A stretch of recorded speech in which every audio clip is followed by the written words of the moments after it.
Welcome back to New Realities. I'm really excited about the show today because I'm going to be talking about, I think, one of the most exciting things happening on planet Earth with J. Christopher King and his experiencer group. And, I hope you're an experiencer if you're watching, but we're going to be finding out what it is.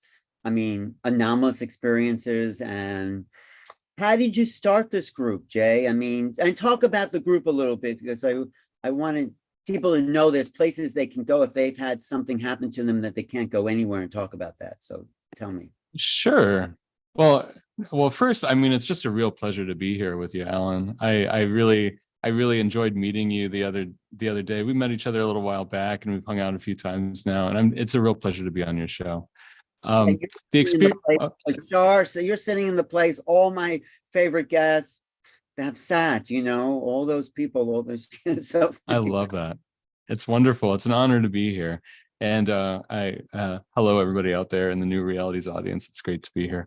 The Experiencer Group is a private member site dedicated to support curiosity and community for people who've had anomalous events of any and all kinds. So this could be UFO experiencers, it could be contact with non-human entities, we could be talking about ghosts, spirits, precognitive dreams, ESP, psi, cryptozoology, any and all things like that. Basically any situation where a person has an anomalous experience and they recognize that kind of sense of ontological shock that the world isn't quite what they thought it was, and it's a place for people to just be without kind of any naysayers and trolls out there. We recognize that there was a need for a private community because, going back years and years on the internet, on Twitter or even Above Top Secret or all the other kind of sites that have existed over the course of time, there are always trolls out there that were just, out to derail conversations and things like that. And we get so much further in the conversation without having to kind of mind that. So it's not public at all. It's private and people's privacy is protected. Is that what you're saying? Absolutely. It's a central tenet of the Experiencer Group that we absolutely maintain people's privacy. Yeah. You don't record it at all? Do you have a file of, not that anyone would hack into it, but do you have a file? Do you record it? Well, we do record some private events that we hold via Zoom or we use streaming software for. And so we have like Ask Me Anythings sessions where members can get on and ask questions. And we've had people like Leslie Kane and Whitley Strieber and Jeff Kripal and a lot of other wonderful people, Kathleen Martin, a lot of wonderful people, Kay Randall May, join us to kind of hash stuff out and chat. And we record those, but we have weekly support meetings. For example, we have one right after I get off of this, and those are not recorded at all. What is that? You want to put are you on the live Zoom there? I mean, can you see if you want to put it in the chat, the live chat, if you want to invite more people, I don't know, or for next time, I don't know how you feel about that. Oh, of course. Yeah. I'll put something in the chat here. Sorry, I was just muting because there's a bunch of sirens over here. I'm in Jersey City. Yeah. But what's so important is that, first of all, that there is a group like this that people can come and talk to and share experiences that people feel all alone with their anomalous experiences. But on the other end of that, for me, this is a philosophical approach. Wouldn't it be great if there was no thing called an anomalous experience, if it was just reality was just wide open and everything was accepted? Isn't that the future? I completely agree with you. I completely agree with you about that. It's anomalous experiences. I feel like it's kind of a band-aid term in a lot of ways, where hopefully when we're 5 or 10 years out from now, we won't have to use silly terms like that, because really we're just talking about kind of extending the parameters with which we understand human experience, right? And I think that it's going to be incredibly important in the days and years ahead to get ahead of that And at the same time, here we are in this kind of wonky period where it's still kind of stigmatized to even have these conversations in mainstream newspapers or on the television, things like that. If it's in a serious manner, where it's not treated as just like entertainment or storytelling or something like that. Is it still, because I'm so far removed, because all I talk about really is anomalous experience. So That's it's right. for me, it's like, is it still like being laughed at, the giggle factor? Is that, I guess that is still happening, right? I mean, yeah. unfortunately, I think it still is. I talk to a lot of people in the experiencer group that they just don't feel like they have any place where they can really talk about it. I think more importantly than anything else, it's still the question of social groups and things like that, and families. And so, people might feel comfortable reading about it in the paper when Leslie or Ralph is writing about it in the New York Times or something like that. But then there's the situation of, there's a lot of people out there that can't even tell their husbands or their wives about the experiences they've had. They're scared that their boss might hear about it if they write about it on the internet. Lots of situations like that still occur. And so in some ways, it feels like we're living in two different centuries, the conversations that you and I are able to have, and then what happens when we go back for Thanksgiving dinner or something like that. It's so strange that that's still going on. John Mack was such an important figure in this field because he validated people's truth. He said, no, if you're having an experience, it's your experience. No one can take that away. I mean, saying these people talking about abductions are not crazy. They're having a real experience. So I thought things, in my world, had changed since then. You get Whitley Strieber's bestseller, New York Times, Communion, that was shocking, with the face of the ET on the cover. It's like, it's I don't know, it's so strange that there's still these two worlds. But so that's why I feel being as public as we can about the phenomenon. I understand why your group is private, of course, because people aren't ready, but I say tell everyone about your anomalous experience, because I would say 80–90% of the population has had some sort of weird synchronicity, something. Don't you think almost everyone's had an anomalous experience? I don't know about almost everyone, but certainly a lot. I would think I think it partially depends on what are the parameters that you put around anomalous experience, because a lot of people have had an anomalous experience and they don't even necessarily recognize it or necessarily want to recognize it in some ways, right? Because a lot of people seem to want to deny the experiences they've had because it's just too weird. They want to kind of lock it away somewhere. But then, it's often the case where people have like a precognitive dream, something like that is often what I see as one of the most common forms of an anomalous experience. And people just kind of go, oh, that was weird, or like an odd, bizarre synchronicity that just goes kind of beyond the realm of plausibility, and it's like you practically in a waking dream, the kind of situations that Sharon Hewitt Rowlett or Mike Llewellyn talk about in their books. Do you classify a deja vu experience as an anomalous? Or Sure. Yeah. I think that people have, there are so many different situations of non-ordinary states, right? And so, depending on the situation, for example, say DMT, right? People have these uniform experiences sometimes with these drugs, or, plant medicine, as some people call it, and things like that. And even that, it seems to fall into the realm, when people, what could it possibly be about a chemical and what it unlocks in your brain that it could kind of have this whole narrative arc that's just baked into it, that to me seems like an anomalous experience in many ways. Well, I sort of draw the line between induced anomalous experiences Sure. and natural. Of course, those are odd experiences, and they're definitely realities. When Terence McKenna talks about people doing DMT and going to the little electrical elf realm, it's like, yeah, Right. a reality, but I think there's something more rewarding, shall I say, about just having these things unfold in ordinary reality, and then Sure.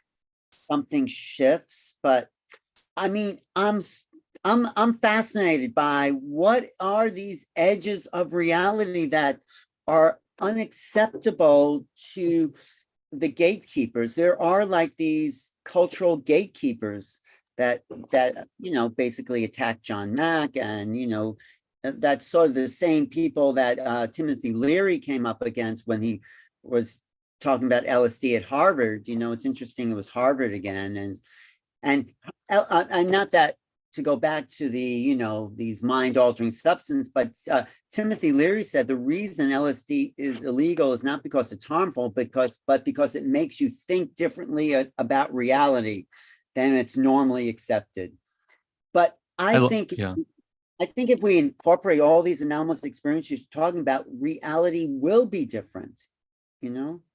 Absolutely. Yeah, I agree with you. And I agree that it's important to do a little bit of bracketing here. I don't think, some people, they want to throw everything into one bin and they want to say it's all one thing, right? People want to say like, oh, ghosts, ETs, precognitive, it's all one thing. And like, I think that there's something a little bit silly about that, because, on one level, you could say, sure, above everything or below everything, there may be some fundamental layer of consciousness where everything is one thing. Sure. Yeah. I mean, we haven't completely established that, but like there's that possibility there, right? So, you can make that semantic conversation if you'd like. And then at the same time, there's still going to be a taxonomy. You know what I mean? Because like we're different than squirrels or dogs or whatever. And and similar things happen within the realm of the anomalous, right? Explain taxonomy. What are you meaning by that word, a taxonomy of experience, or what? Yeah, talk about that. Well, okay, so taxonomy, what we're really talking about here, the branch of science concerned with classification, especially of organisms and systematics thereof, right?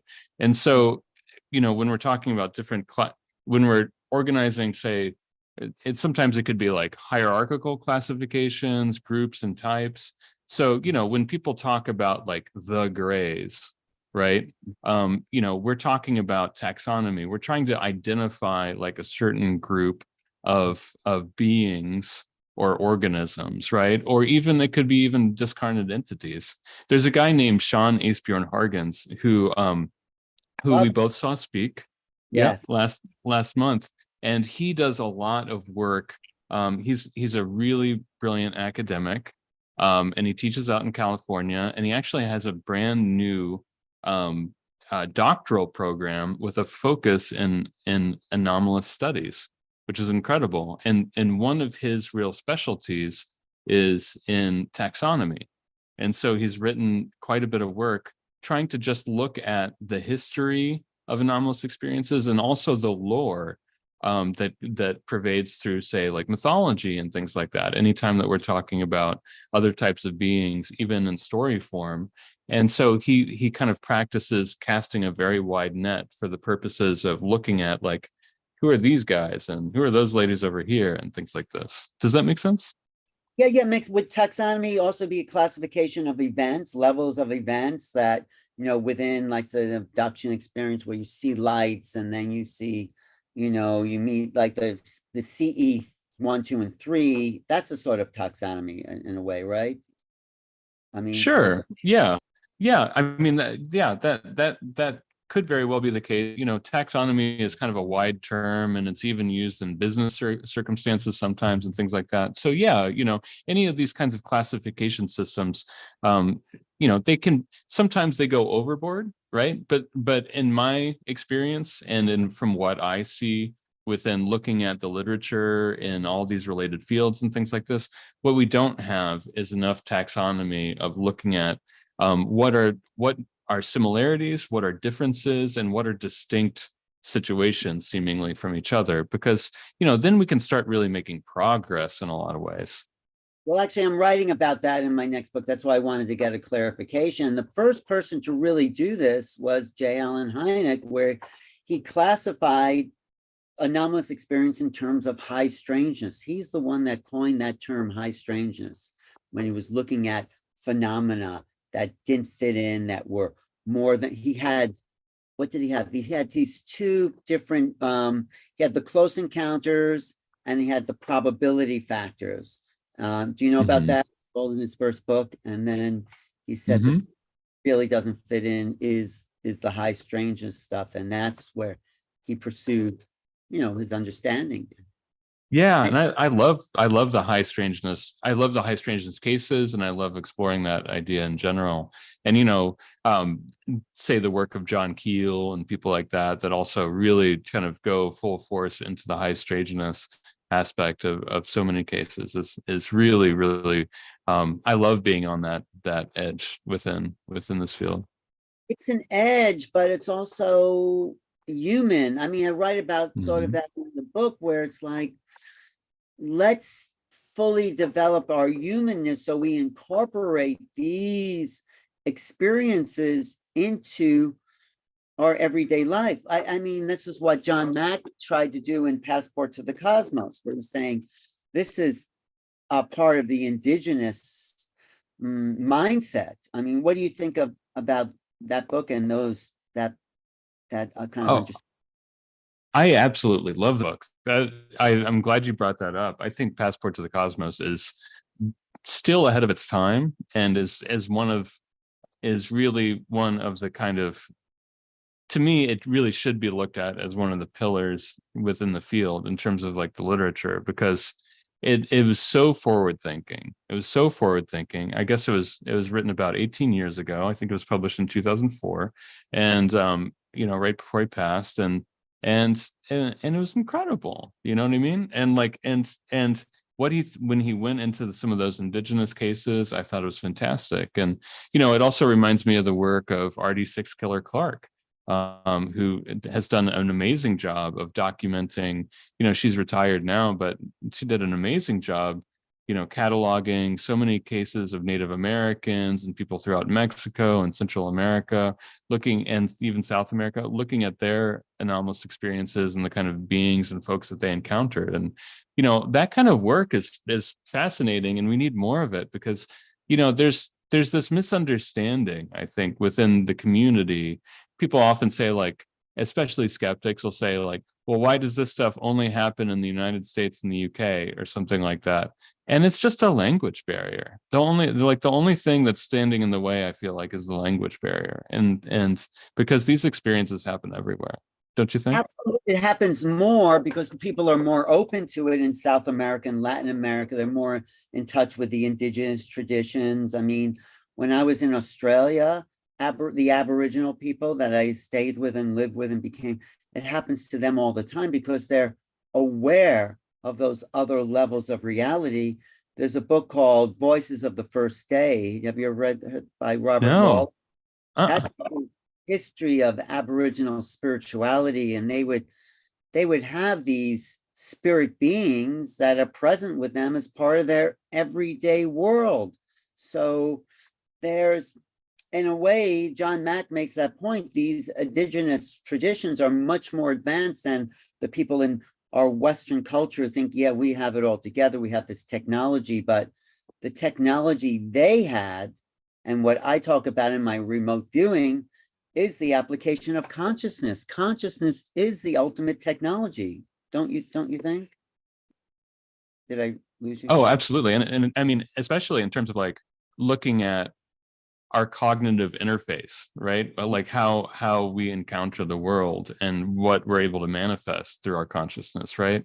And yeah, in many ways, consciousness seems to be like, and it seems to pervade everything. I mean, I don't know that to be the case, but there seems to be something there, right? And and so many cases, and like I'm sure that many in the audience will have had some understanding of shared consciousness, or either a remote viewing, or an aspect of telepathy, or even a brief flash of that.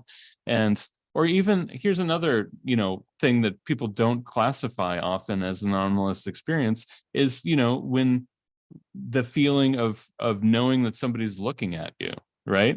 You're on the street and you're like, who is that? And you look around and there's some old grandma in a window or something like that. That happens all the time. Or, the situation of like, you hear the phone ring and you know who it is, right? Like these things happen to people all the time.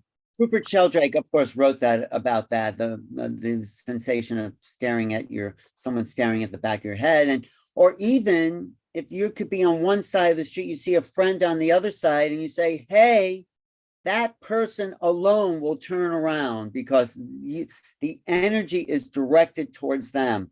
It happened. It just happens all the time. It happened when I saw this guy dragging this package out of my apartment building. I was down the street. I yelled at the guy and said, hey, what are you doing that package? And that guy turns around and goes, oh, that's my package. And he goes, it's like, no, I didn't think so. That's great. But it happens. It is. How do we explain that? That there's, I guess, thoughts are things is one way of explaining that. I mean, how do you? Because I think in order for this to go out of the closet into the mainstream, we have to create a cosmology where this can be explained outside the normal explanations. So how do you explain it? Well, I guess one way that I would look at it, knowing that I'm not a biologist and I'm not a consciousness expert, I'm not an expert in cognition or perception or anything like that. And so there's probably a lot of people that know better than me. But from the anecdotal evidence that I've seen in the literature and through talking with experiencers every week, I think a large part of it is that our bodies there's some other fundamental layer of reality that we don't see. There's all that talk about dark matter and dark energy and stuff like that, and those are just wastebasket terms. Those are just catch-all placeholder terms, because like the scientists are like have a hard time admitting, but they do, that they can detect through gravity and stuff that there's 95, that we only see and touch and perceive about 5% of what's out there, and we just don't know where the rest is. We just can't quite figure it out yet. But so people talk about other dimensions or other frequencies and things like that, and people disagree about these terms, right, all the time. But there seems to be some level that is not about discrete bodies, and it seems to be a lot more about thought and feeling. I agree, and especially when you talk about people wanting to put ghosts and out of body all in one kind of category, and I say reality is so much more complex than just it's all consciousness, all one thing. We have to start to create a taxonomy of reality, basically. So because there's so many frequencies, it's that old William James quote, and apply the right stimulation and they appear, from his night. But I think if we reduce everything to 3D and say all that exists is just physical, we've limited our ability to have experience, to feel, to be truly human. So I think we're at the edge of doing something different here, right? I mean, I certainly hope so. And I think another issue along these lines is kind of in talking about, say, dark matter or dark energy. There is an aspect to this where there's that old line about how technology that's so advanced because it appears as magic, right? And and at the same time there's this idea that that we have science, and there's been this fundamental disagreement between like science and spirituality, right? But what if some of that 95% were to be like the kind of consciousness wavelength or something like that, and that were to be somehow able to be in the near future something that was detectable, or that or as people have long posited, what if this soul was detectable, or things like these, things along those lines, right? What if that was actually a thing? And then we could actually marry these concepts a little bit better. And then, I think, when people talk about how they want to see more, HD footage of a craft or something like that, sure, that sounds great. But, when you talk about being able to detect these other fundamental layers of where we actually are, and where some of these other presences and non-human intelligences seem to kind of natively reside in, that's the real leading edge. I think that's the new reality, in many ways. That is the new realities. That's really why I named the show this, like, I don't know, 25 years ago, because I've had experiences. I've had out-of-body experiences that I thought were pretty odd. No one was really talking, except my father had some of them too. So, because my father was open to it, he gave me permission to, in a way, devote a career to investigating this, and seeing what is the larger reality that is encompassing us. I mean, I've had, contact experiences. I had, just mystical things where I felt also negative things in a way where I felt like I was being pulled out of my body by the back of my neck and sort of not. Have you heard about that one? Uh-huh. You have? Okay. Well, I mean, I've heard about that sensation, is what I should say. And people also, interestingly, people that are channelers often say that they feel that a little tug, or like a little energetic thing on the back of the neck as well, which is pretty interesting, right? There is something about that space. They call it the jade pillow in Chinese medicine, that is like an interface, I've heard, between consciousness realms, and we could go in and out of your body, and that at the back of your necks. But I was saying I had all these experiences because, not because, it just like opened me up. There has to be more than what the media, the religion, politics, everything out there is talking about. So you have to kind of pursue mystical literature and, some way out stuff. And then I had this UFO experience, and it's like, but it's still, we're still in such a concrete world that I think I'll speak from it, we're still distancing it, or I am, from myself, from my own immediate sense of self. It's other. And I think it's, I think there has to be a bridge there for us on the leading edge to say, well, it is my experience, but I want to somehow, and of course, there are some great psychic people who live in those realities all the time, but still it's either or for me, in a sense. Does that make sense? It does. And, I think it's fascinating to, in, say, like a support meeting, like I'm going to go to after our talk here today. I think, it's interesting because I've talked to people that live natively kind of in that expanded form of reality all the time. And, some of these people, it's interesting because when you meet enough experiencers, and when we're talking about taxonomies and things like that, there are a lot of overlaps. And, one of the things that is a big gripe of mine is that in the old days, people used to scrub out all the details. Like, you couldn't see a UFO and a ghost, right? Because then your credibility was blown for some reason, right? Yeah, UFO more than once, because then you were making it up. This is what. Yeah. Exactly. Right. Yeah. And it's crazy. I mean, that is crazy to me. That idea that you couldn't have more than one anomalous experience, because that would be ludicrous or something like that. That stuff, I mean, that boggles the mind these days. And I'm glad that, at least in our community, that stigma is largely gone away. Like, we figured that one out. I feel like that's kind of a done deal, largely speaking. And and at the same time, then you keep going down that train, and then you'll find people that really are able to perceive seemingly like other layers of consciousness or other realities in day-to-day life.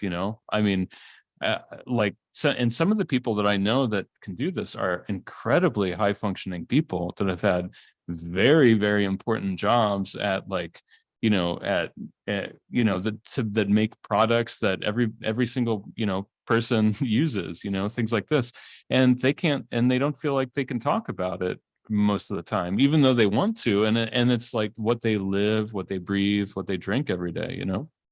It's too bad that I really am pushing for this to change with New Realities forums. But let me know what you think of this. One of the problems or situations is when you are, let's say, in my experience, when you're in the presence of these other beings, whether it's a ghost or in my case, ETs, there's a shift of consciousness. It's not, for me, in the normal 3D world. It is, there's a distortion in my field of awareness. It feels like you're high or drunk. It's like, it shifts the normal state of consciousness, being in the field of these other beings, because my theory is that their consciousness vibrates at such a different level than human consciousness. It's like trying to get, you know, Wi-Fi on an AM radio. It's like the bandwidth. I think I talked.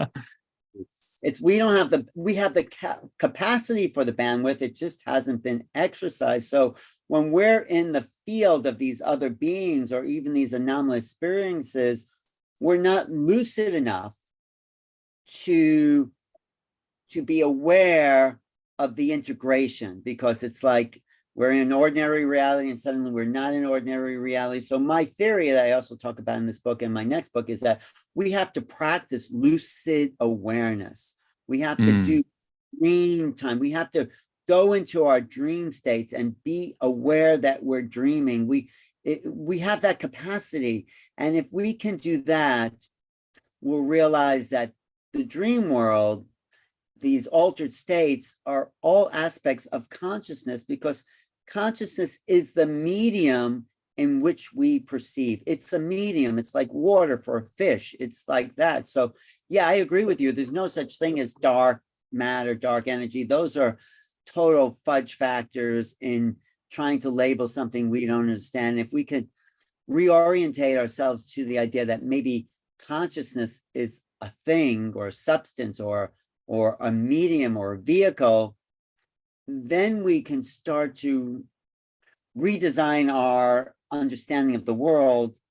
And I think people like Donald Hoffman saying time and space is doom. Actually, you should get that guy to come to New York, because, and Einstein said that time and space are not in a way actual, they're concepts with which we live by.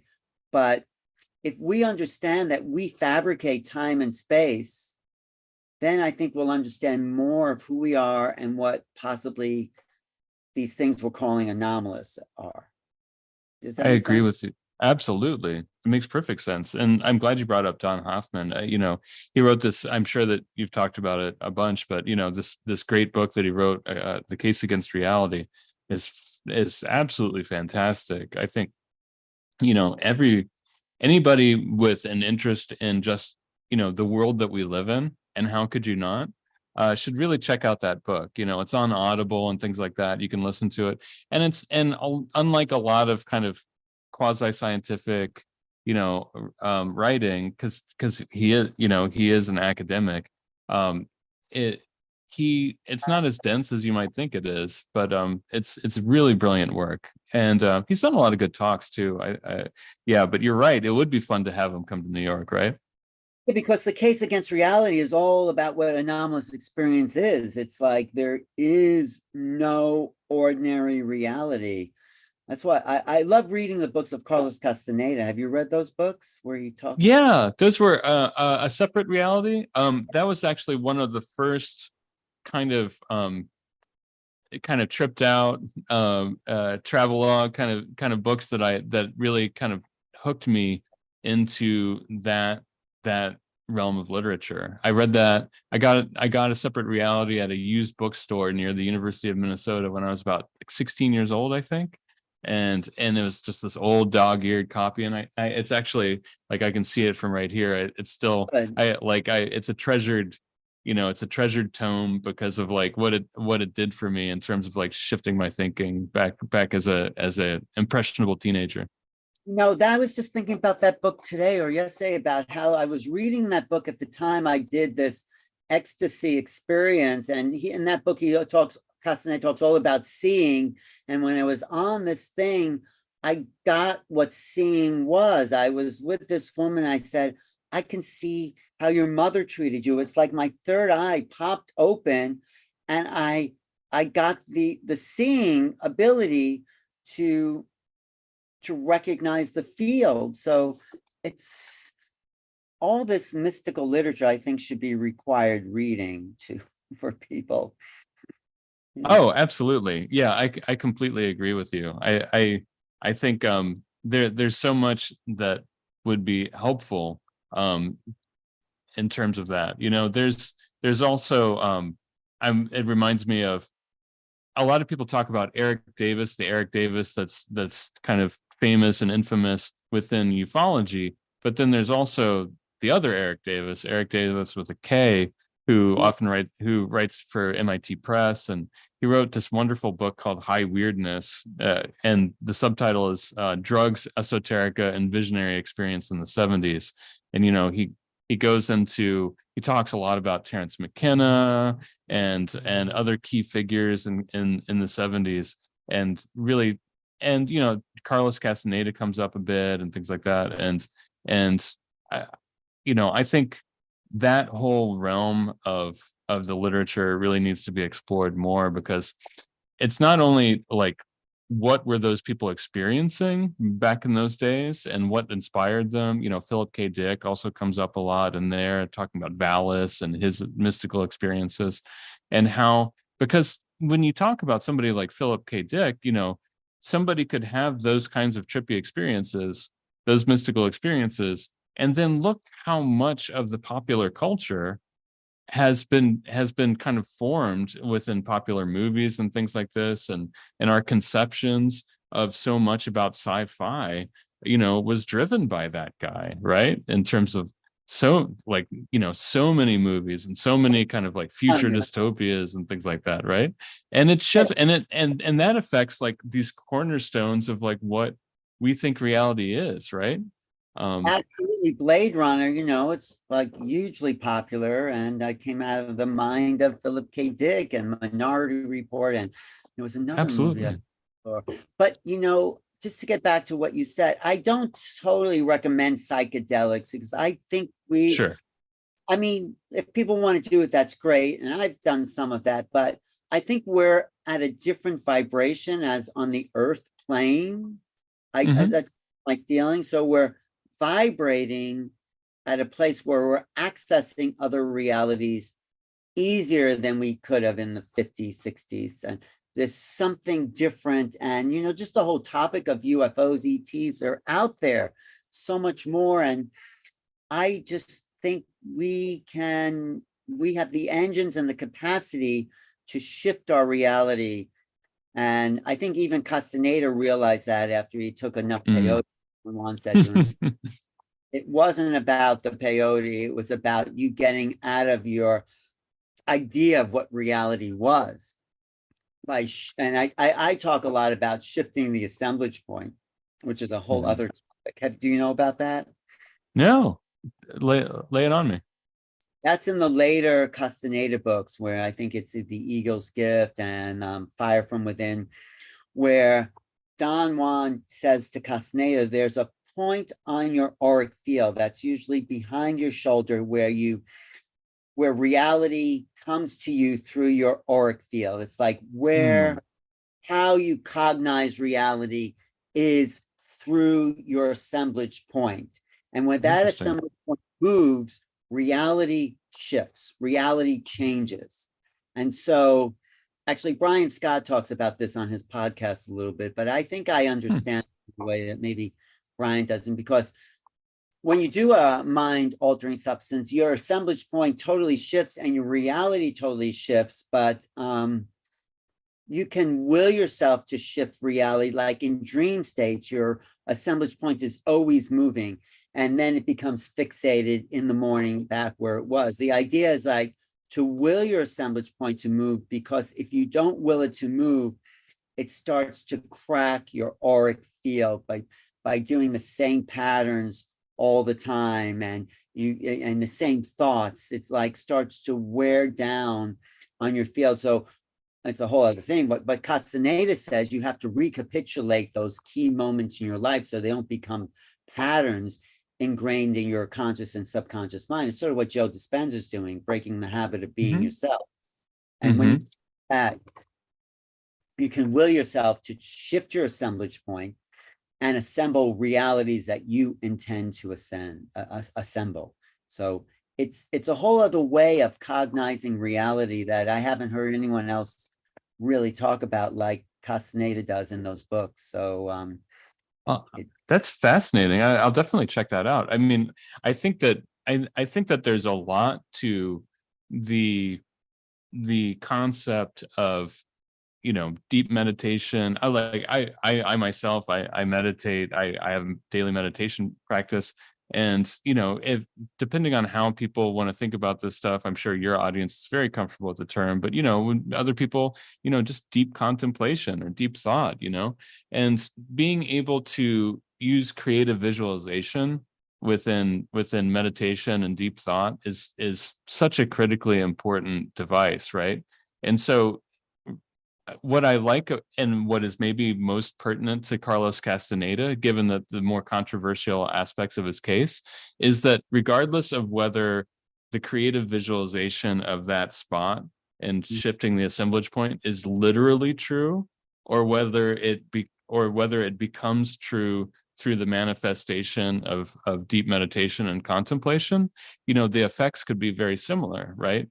And in that way, you know, I mean, that is something that I think Carlos Castaneda would deeply appreciate. yeah, he totally would appreciate. I think you disappeared for a second there, Jay. But Right?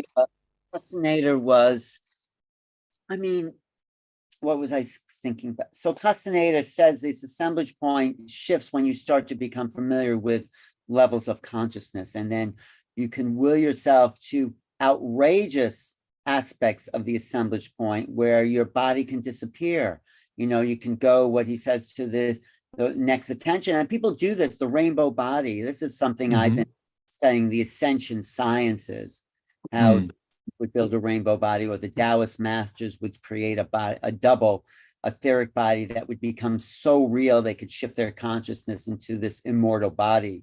And that's all about moving the assemblage point to different levels of reality. Like when you go to a horror movie, I'm not recommending it, but and you're scared and all that, your assemblage point has assembled this reality where it's like, oh no, these monsters are going to jump out of the screen or something like that, and that's sort of also what happens. I've never thought of it before, but when you see an ET, their field is so intense, their field of consciousness, that our sense of reality is shifted. And yeah. Actually, I just want to tell you a little strange story that happened the other day to me. I'm like sitting at my computer at the window here, and I'm kind of deep in thought. And then suddenly I see these like little black eyes staring at me. And it's like I scream, and it's like, oh, it's a mouse. It was like a little mouse. But for a moment, the fact that another living, almost conscious being is in your space unexpectedly, that's part of the ontological shock. It's like, oh, it was like, you know, once your senses adjust to it, but it was like a little embarrassing for myself. It's like this little harmless, basically, but it's like the fact that these things are coming into our reality, whether ETs or ghosts, it shakes us up because, like as John Mack said, we're so used to reality that we can control and have a handle on, that I think it's really important to talk about what you're talking about in your group so people can be more fluid with their reality. right? Yeah, I completely agree. And that is what you just said was really beautiful. Yeah, I think, you know, a lot of it becomes that there are people that, they don't travel in the circles that we do, day to day. And we're kind of used to, living in this community of people that this is their reality, and this is what they contemplate most. And then there's everybody else out there, and there are so many people that really need to talk about the experiences that they've had. And sometimes, we often talk about the ontological shock and the trauma factor, and then there are other people that are having a dang field day with this stuff, and everything is rainbows and unicorns when it comes to the anomalous experiences that they've had. And that's great too, and just being able to compare notes and share is really, really important. And so there's the support meetings, but we also have, like, the Ask Me Anythings. There's also a book club, which is really fun, a current events Zoom that we do regularly. And there's also Where can we see it? I mean, tell us. Oh, sure. So those, it's all in the private community. Anybody can join. Anybody that's, it's for anybody that's had an anomalous experience. So anybody can join. They can go to www.forexperiencers.com, or they could also go to www.tegmembers.com. That's another place. And they can kind of check things out there, and then they can sign up. And all we ask is, once people sign up, they'll see kind of a stripped down version of our private social media interface, so people can make posts and direct message each other just like you can on any other social media. And then you'll see a prompt to answer just 3 questions. They're really simple questions. One is just tell us a little bit about yourself and your experiences, and you can say as much or as little as you'd like. And it could just be like, I'm 36, I'm an artist, and I saw a ghost when I was a kid, and you can leave it at that, and that's perfect. And we also ask that people just give one place where else they are online that kind of confirms their identity. So that could be a Facebook, it could be a LinkedIn, it could be their business website, it could be just their picture in the local paper, it could be anything. And part of this is just making sure that we don't have like trolls and bots, you know what I mean? And so it's, in some ways, it's so we get to know people, but it's also basically the component of like, this is more fun, it's more personable than like picking out which in the grid is where the stop signs are in the picture or something like that. Do you know what I mean? Definitely. And the one, yeah, go ahead. Oh, no, you finished. No, go ahead. Oh, and the one other question that we ask is just, how did you hear about the experiencer group? And so hopefully for some people, it's going to be on Alan Steinfeld's New Realities very shortly. I was going to ask you, when do you have to go to set up for your group? I mean, how much time do you have? Oh, sure. I've got some time. The support meeting's at 4.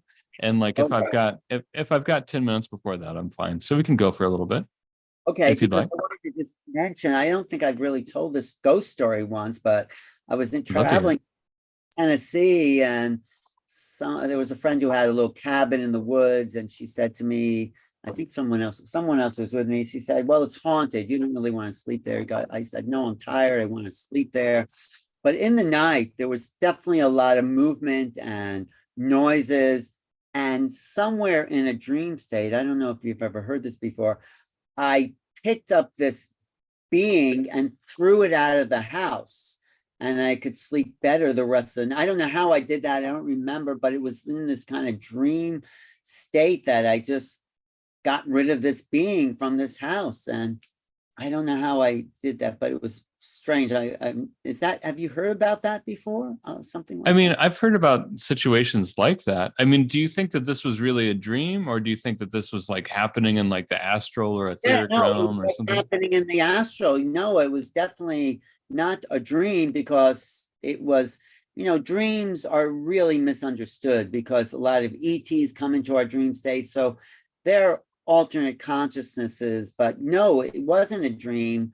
I felt like it was that altered state where I was able to get rid of this ghost, at least for that night. So Hmm. I Yeah, know they're real. But anyway, yeah. I think that that's fascinating. And people do often report, especially when they've had out of body experiences of any forms, people that have, say, done like the Monroe Institute tapes and things like that, and that have cultivated the ability to kind of leave their body when resting and things like that. They'll often report that they get, they bump over into the other realm, and then there's some non-human entity that's just sitting there looking at them, that's nearby.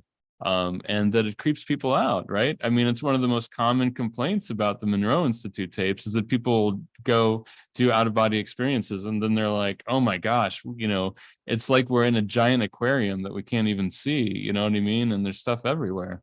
And I think that's fascinating, and people do often have to do these situations. People have all sorts of different types of banishment rituals, whether it's like you and you just pick them up and toss them out the door like a Popeye cartoon or something, or or other people that set up rituals or even pray, for the purposes of kind of like clearing out their house. And Yeah. there's a lot of great strategies for that out there, for sure. There's great strategies. Of course, there's that fine line that I don't really go to, like, the magic world and all that stuff. And that's like too low level from in my judgment, but there are manipulations of those other realities that people have attempted. But I think if you're at a high vibe, a high vibration, I think those other ways of working kind of lower the field. And but I think the whole thing about dreaming and dream states is the practice of being aware as much as we can in those altered dream states. And that's why I think drugs can get in the way, or psychedelics can get in the way of that natural facility that we have to develop that awareness. Because then when you're on like some plant medicine, you're not in the world completely, something like that. I could understand that. I respect your viewpoint, and I respect other people's viewpoints too. I don't personally do too many hallucinogens like you. I've done hallucinogens in the past. And I don't make a regular practice of it now in at my age. But I respect it. I mean, I think that I've definitely had some really interesting things, had some interesting thoughts and had some great shared experiences with people in those states. And so, if that's the only way that somebody in the past can kind of relate with the regular day-to-day experiencers in terms of like having their whole ontology shifted or something like that, I think it's important to be able to at least relate on that level. But I agree that like some people really take it too far, and that at some point, there's often kind of a burnout stage where if you do something too much, then it becomes very hard for your body to balance out again and things like that. There's definitely cases where that happens. Yeah, no, I agree with you. And the idea is that I think we have a natural facility to alter our state of consciousness. We're just taught that it's inaccessible, the dream world. I heard a great quote is that the truth is that we're always dreaming, but our waking conscious makes such a loud noise we don't notice it. Because do you ever notice in dreams, it's just like you're already in the dream. There's no like in the beginning, you're just in it. I mean, Yeah, absolutely. It's almost like you just blip over, and then you're existing. It's just like you, and it's almost as if we have simultaneous incarnations happening. And for all I know, we do. You know what I mean? For all I know, we do. Because I can't disprove the possibility that we're occupying different levels, because it's often reported in dreams, like some people will have they are another reoccurring character within the dream, where they're not Jay or they're not Alan, but they're Daniel or Tiffany or whatever, and it just occurs like that, right? And or even that they'll be in a different town or seemingly on another planet or another plane of existence that has common characteristics, like each time they visit it, right? And wow. I think that stuff is fascinating. Well, You know, go ahead. No, I think it's true. And, the problem with all this and anomalous experiences is that psychology has done us a service in understanding ourselves, but it's done us a disservice in way of mistrusting our own mind, our own Mhm. perception. And we have to overcome the stigma of that psychological labeling and realize that it's not really what Freud said, that these are other realities in these dream states that we are visiting. There are other dimensions, and we are probably living there. Sometimes I go to this place that it seems very familiar in my dreams. It's like the same place, and there's lots of people around, and there's no way to explain it psychologically. I mean, But it uh, feels like home or something like that. yeah, it feels like familiar. I don't know if it feels like home, but I don't know what home feels like though. That's a classic New York City response, Alan. That's great. Yeah, no, but I don't know. I feel at home but we have to redefine reality. That's why I think, yes, let's get Donald Hoffman there. Let's have actually Donald Hoffman and Rupert Sheldrake would be a great, interesting team to like talk about reality, right? Oh, absolutely. Yeah. I mean, and one thing that you're kind of hinting at here is that we haven't really mentioned yet on this show is that I've been organizing these conferences in New York City, which is how you and I met, which is Yes, great. I think that you did an incredible job. Talk about that, and I'll put it in the chat here. Yeah, talk about what's coming up with you and your organization, because I totally recommend. Sure. Yeah. So a good friend of mine who is also involved in this field named James Iandoli. He has a great YouTube channel and he's on Twitter and stuff and on all the podcast formats as Engaging the Phenomenon. So maybe some of the folks in your audience have heard of him that way. He often has people talking about issues related to consciousness and also traditional ufology and other aspects. And he's just really, really interested in all manner of the phenomenon. So we started hanging out, oh gosh, about almost a year ago now, in kind of a post-pandemic way, and getting together and just for meals and chatting before he had to go. He works an overnight shift often, and so we'd meet up before he has to go in for work. And so we started doing that just ourselves. And then we started organizing around when people that we knew that were involved in the field were going to be in town. And so then we started doing meals that way. And then one day I just said to James, I was like, we should just like start doing events because it's really fun to organize hangouts between people when somebody's coming into town. And so that's what we started doing. And so on October 8th, we held our first conference event called An Inquiry into Anomalous Experiences and the Phenomenon, which is a little bit of a mouthful, but it worked.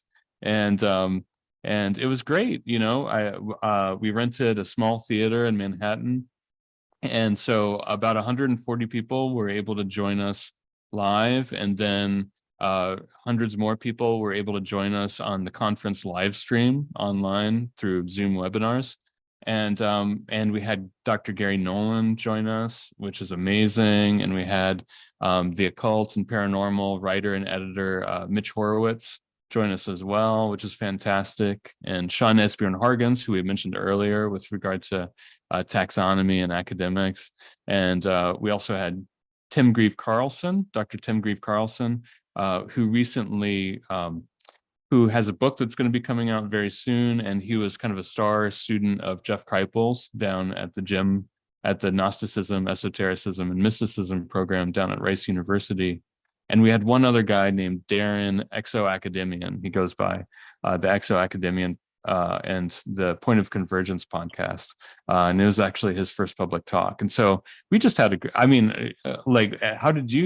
how was your experience at that event? No, it was a really special event. I always wanted to see Gary Nolan because Gary, more than probably almost anyone else in the field, has the pieces of the disclosure of the UFO, of the science. One of the great things that I quote Gary Nolan all the time is that he says, or according to his research, it looks like DNA is 9 billion years old, and the Earth is only 4.5 billion years old. So Yes.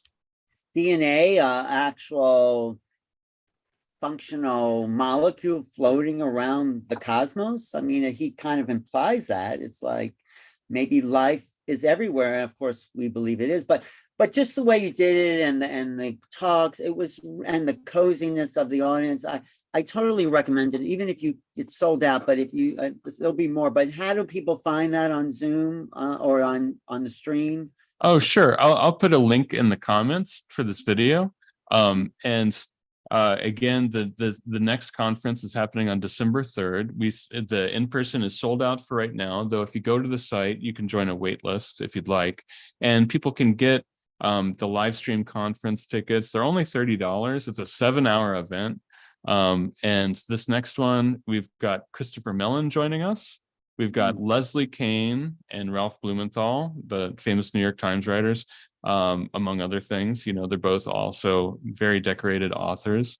Leslie wrote the great book Surviving Death, and UFOs, Pilots, Generals Go on the Record. Leslie and Ralph is the New York Times. They broke the disclosure story December 16th, 2017.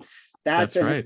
Historic moment that Leslie and Ralph will be forever mentioned in every UFO footnote, everywhere. So anyway, they're both coming. Yeah. No, you're absolutely right, and I completely agree with you. And this is actually going to be the first time that they've done an in-person event together, where they've been at the same event, on the same conference bill. So this is amazing, and it's partially in celebration because it's 5 years to the month of that article coming out. Yes, that is great. So what is the website to just get on the Zoom? I mean, just tell me. Here, I'll throw it down in the comments here. And yeah, we'll do that. And I'll just put it over in there. And again, you can search it by looking up An Inquiry into Anomalous Experiences and the Phenomenon. It's day 2. We also have some other great speakers. Whitley Strieber is going to be there, which is amazing. My favorite abductee is Whitley Strieber, really. I mean, we can't play total favorites, and it's hard to beat Whitley Strieber when it comes to that particular vein of things, right? When it comes to that particular class of experience. I mean, what's great about Whitley is, first of all, he's practiced. I keep talking about this idea of lucid awareness. Whitley has practiced lucid awareness for 50 years. And I think that's one of the reasons he's so conscious of his contact experiences, because he's done this meditation, the centering meditation, for so long that he's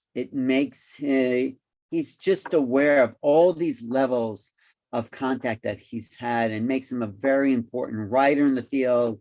He has a whole intellectual understanding of these beings and levels of reality. So I think that's why he's my favorite. He talks about lucid awareness, and he's a practicer of it, and he's trying to understand something in a way that really can't be understood intellectually. But I think we can always try. I'm trying to do that, and that's why I take a lot of... Absolutely.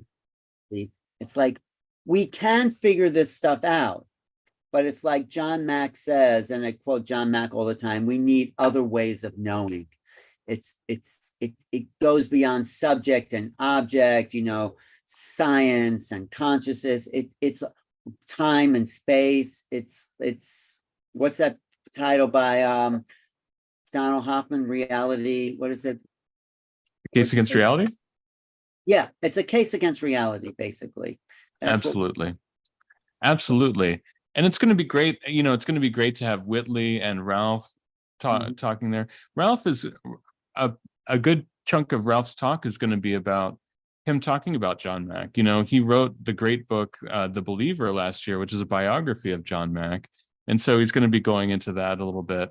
I just think it's amazing and really brave of him in many ways that he did that, that he was a bureau chief of the Times for so long, and that, he and Leslie broke that story in a series of articles after that, and then that he would go and he actually, you probably know this, I know this, from knowing Ralph, but he actually started working on the John Mack biography long before Leslie and his articles. He'd been working on that book for like 14, 15 years. And I have an old copy of an article he wrote for Details magazine about John Mack, that he started that.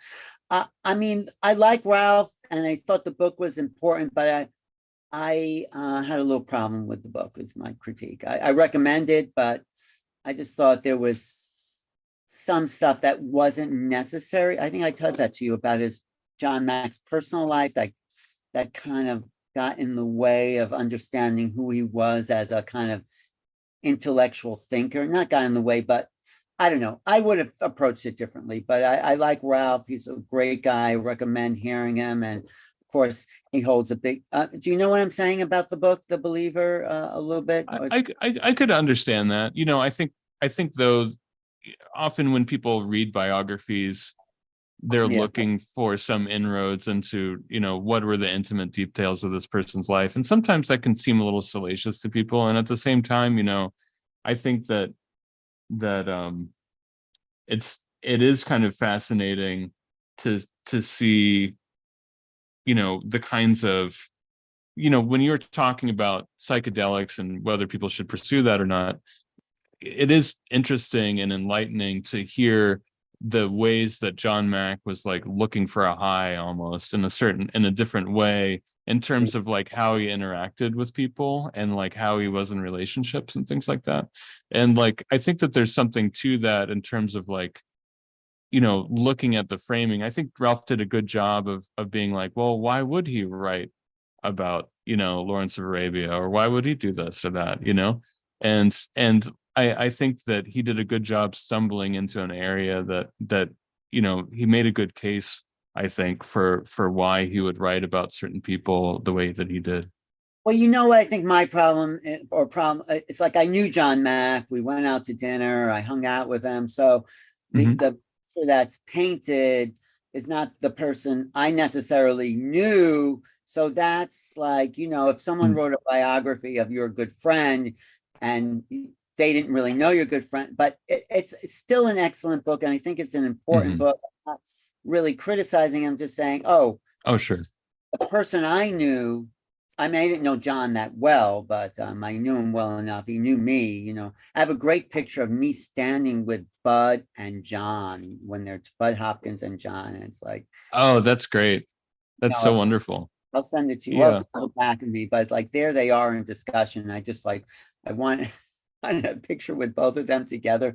And they were saying, no, we're in the middle of something, but I'll show you that picture anyway. But, you know, but I think Ralph is a great guy, and he has an important place, and he's very smart, and and it's important that mainstream journalists like Leslie and Ralph and writers like Whitley Strieber are starting to talk publicly about anomalous experiences. I don't know if Ralph ever had anything, and they probably wouldn't admit it because it would be, but I think people who are drawn to this somehow are have a little window open there to. Oh, absolutely. Leslie's talked a little bit about her anomalous experiences that she's had, and you know, and some of them, and I probably shouldn't or go into too many details about that, because then we'll get on a whole tangent here. But you know, I think it's really brave of anybody in that kind of journalistic stature to go out on and it shouldn't be even thought of as going out on a limb. It's just being honest about what happens to you, right? So well, why can't we overthrow the rules of the culture and come out of the closet and say, this happened to me. I had an out of body. I saw, I mean, it was the first time I heard Gary Nolan saying, I mean, I'm sure he's written about it somewhere, but he acknowledged his seeing a UFO, I think with his family or somebody. It's like, I'm sure he's talking, like, if we could all be so upfront about it, we could really start to change the nature of reality single-handedly. I mean, I want to start a people's movement for shifting reality. what Stephen Bassett's trying to do. He'd be an interesting guy, although he's very intense. He's a great guy, but Stephen Bassett. Yeah, I had a great conversation with him earlier this year. I really enjoyed him. But it's good that you mentioned that. Yeah, one thing that within the experiencer group we've mentioned is, there's the idea of personal disclosure, right? We often talk about disclosure. People in the community talk about disclosure with a capital D, and some people like Stephen tend to come kind of present it as if it's a Christmas present and we're going to open it and all the secrets are going to be in there and everything's going to be answered and stuff like that. And I don't really personally, I respect his work, and I think that government transparency efforts are really important. I think like the work that Christopher Mellon and other people like that have done to try to, and Leslie and Ralph especially, to try to push the ball forward that way is amazing, right? And at the same time, I don't think those people know everything, like the government or even these secret programs. Like how could they, right?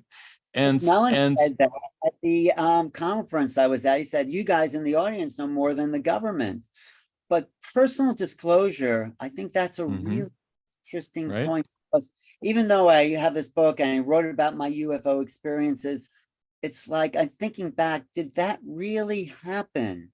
Like when I woke up with this mark on the back of my leg, and then from this contact experience, and I actually was doing a video for one of Bud Hopkins' Intruder Foundation people. I said, "What do you think this is?" She goes, "Oh, that's an abduction." It's like I just went into not fear, but it's like, oh no, that's like, how did that happen? And then eventually, after many years, I was regressed, but it's still like I'm divorced from that.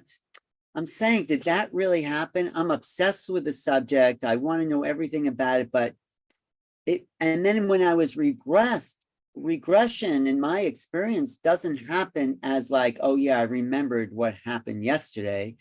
It's like, there's a guy named Simone something talks about regression. It's like not that I'm making it up, but it's like it's coming from somewhere, but I'm not remembering it because it didn't happen in a conscious state. So I'm not doubting my experiences. It's just not completely integrated. And I think Whitley's the most integrated of the experiences I've met, but still, even he, it's like, has moments. I don't think he ever doubts it, but I think it's all a work in progress, because absolutely.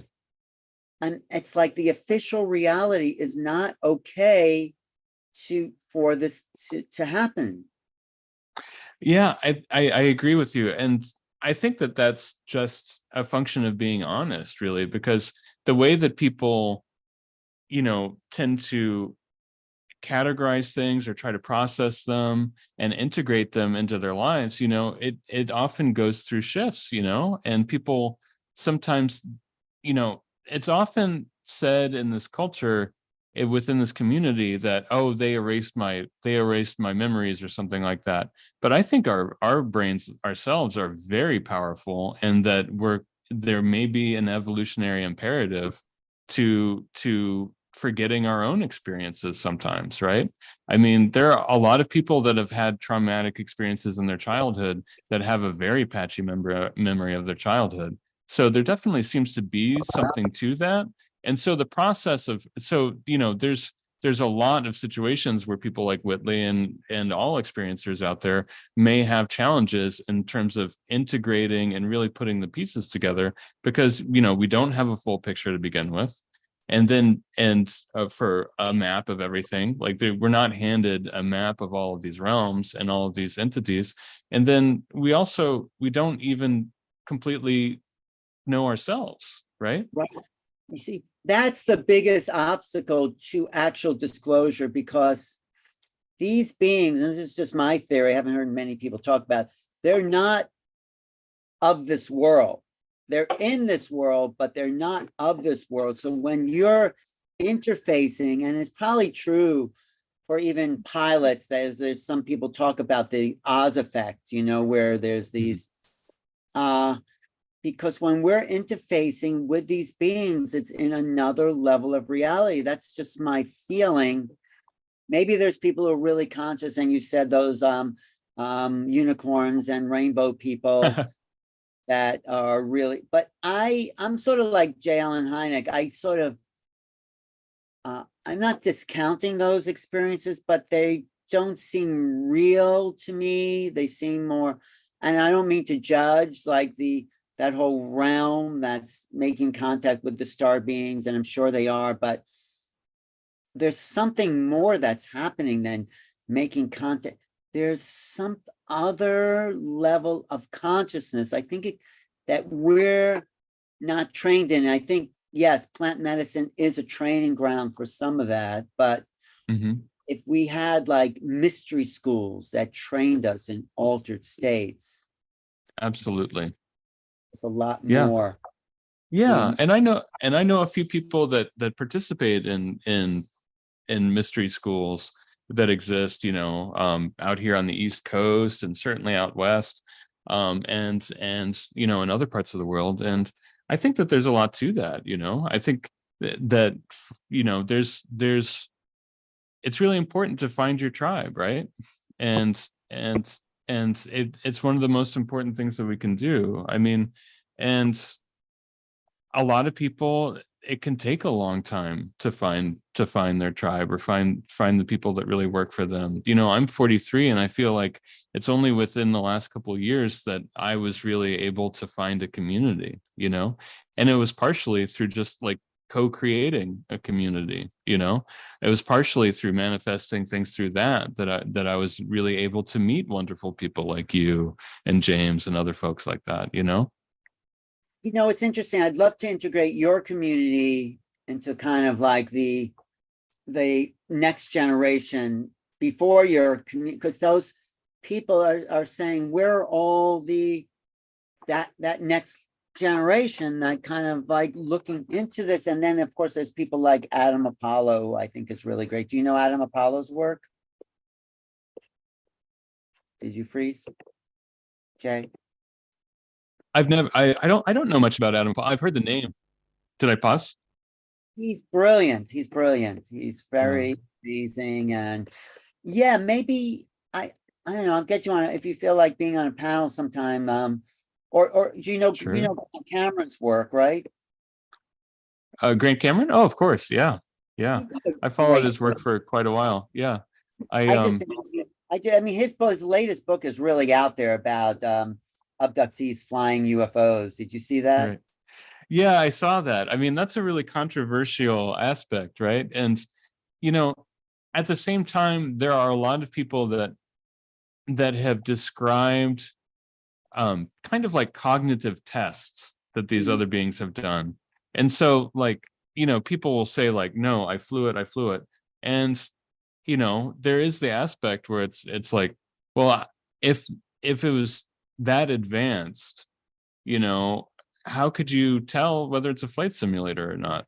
And right. And I think that would be, something like a flight simulator that really is intuitive and is really built to operate via a form of telepathy or consciousness, interface.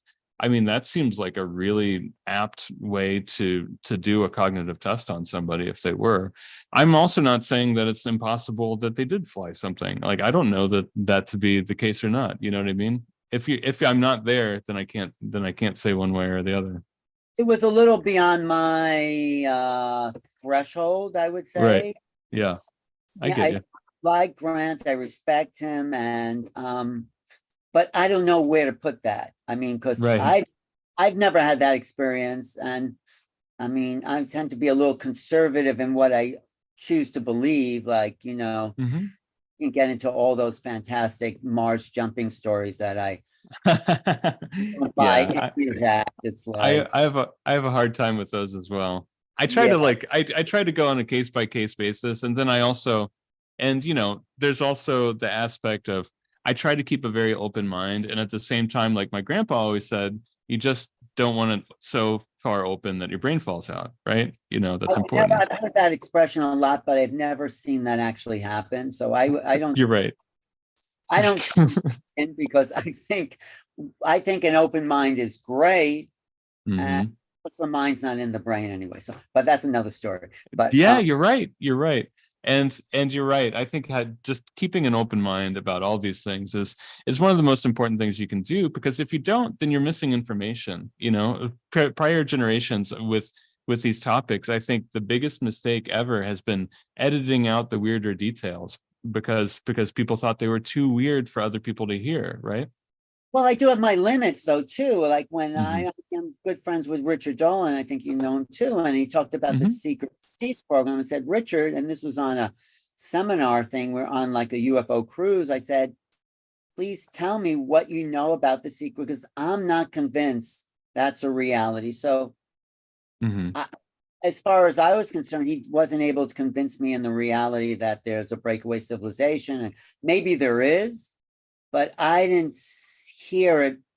And I think Richard's a fantastic researcher. He's one of the elites, top of the, but I wasn't convinced that there was a secret space. Maybe there is, what do I know? But I didn't hear evidence.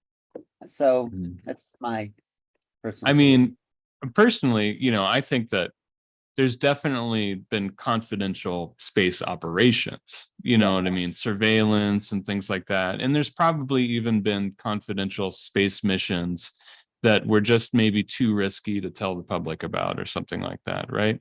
I mean, personally, I think it's weird when they say like, oh yeah, we haven't actually been back to the moon since the 70s. Like, that's weird to me. Like, why would you not go back to the moon since the 70s? There's something fishy about that on some level. I Well, don't know what it is. I don't well, I'll pretend to tell know you the what answer, but People say, yeah, the ETs told us not to go back to the moon. That's what right.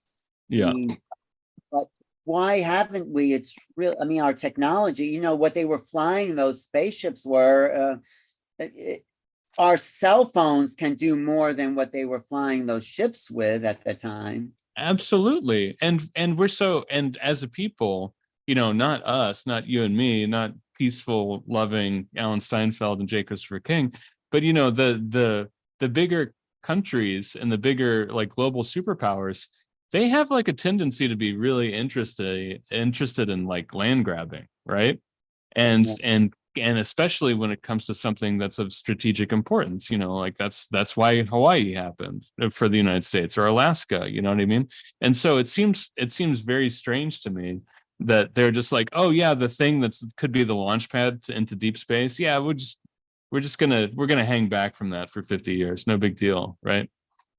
Well, it goes along with that thing that James Fox brought up and Leslie Keane. It's like there's something else going on. There's somebody else pulling the cards, making the decisions. It's certainly not the president or Congress or Chris Mellon, who's pretty frustrated by the whole thing. When I met him, it sounded like he said he was waiting for it to come out. But I was talking to Linda Moulton Howe, and she thinks it's JSAP.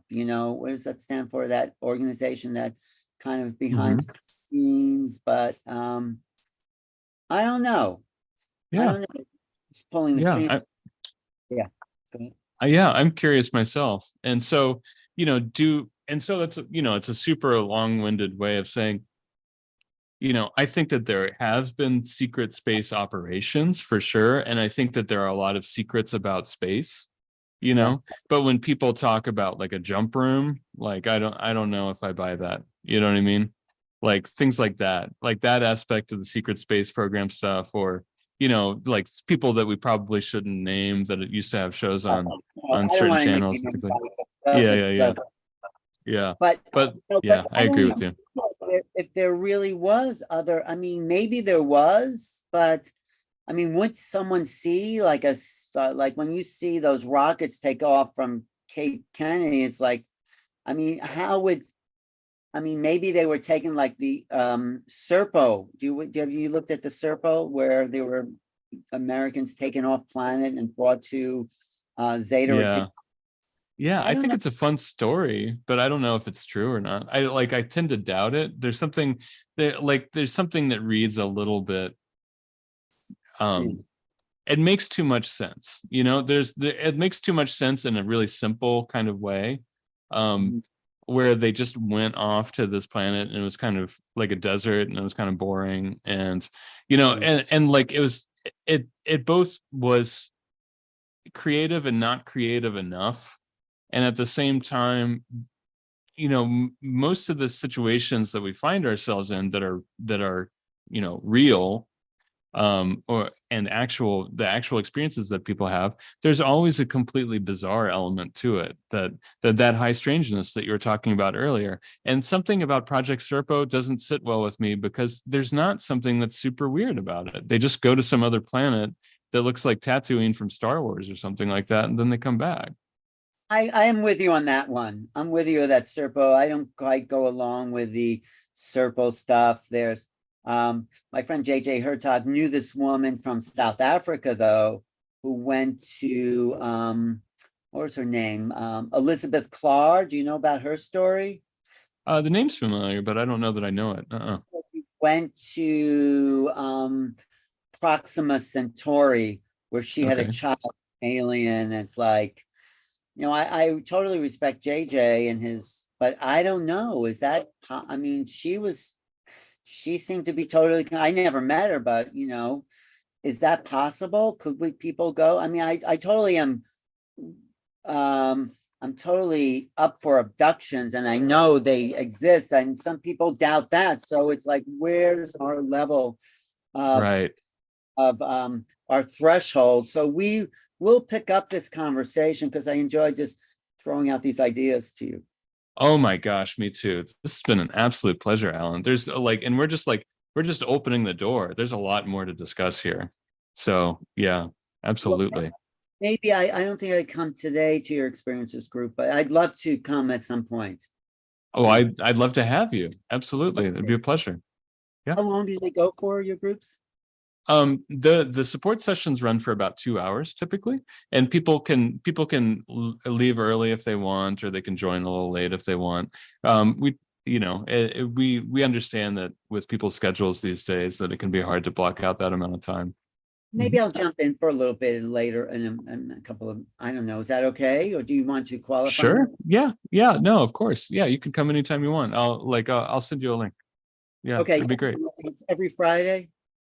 We change the days. We try to change it so that people have opportunities with different schedules. So sometimes we have it on a Saturday, sometimes it's a Thursday, sometimes it's a Friday. Well, I just want to say I really appreciate what you're doing, and I'm really happy that as passionate and enthusiastic and into it as I and a lot of people, because you're doing something about it. You're not just sitting back, you're actually helping people integrate these realities. So thanks so much. Oh, thank you, Alan. I really appreciate your work, and I've seen your videos for years, and it's a real pleasure and a real honor to be on with you. And I'm just so happy. It's so great to be doing these conference events, because I get to meet people like you in the flesh, and then we get to go hang out and have dinner and things like that. And it's wonderful. Hang out again. Yeah. Maybe I'll see you tomorrow if you come to this. I'll tell people Michael Mannion, mindshiftinstitute.org. Oh, that's right. Is going to be speaking at the Academy of Medicine, 103rd and 5th Avenue. There's some price for admission or something, but go to mindshiftinstitute.org and you'll see all November 12th. And Jay, wonderful. Say hello to all my friends, and absolutely will. It's been an absolute pleasure. If I have time in a little bit, I'll jump on. Okay. Thanks.